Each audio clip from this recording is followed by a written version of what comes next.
شما داجوان هستین. شما خوشی ما میایه. بله ها، ما از افغانستان گپ میزنه. ما در تلاش بودیم که همین شماره را روان کنیم. زیاد خوش میشویم. داجوان جان، از ما خسته شدی؟ چرا تلفن نمی برداری؟ چرا تلفن جواب نمیدی؟ جواب بده. شماره روان کرده ایتان درست نیست. صحیح روان کنین. سلام داجوان جان، چرا اینقدر زود جواب نمیدی؟ مصروف هستی؟ کدام جای رفتستین؟ کجا رفتستین؟ دمتر زنگ بزنین زود یا صدا روان کنین.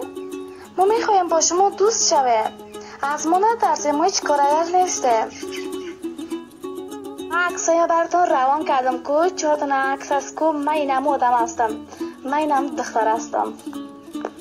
ببینین که دوست میشم. من با شما دوست میشم. باز شما بیاین خانه ما، شما بیاین افغانستان، باز ما بیایم جای شما. من زیاد تاجیکستان خوش دارم.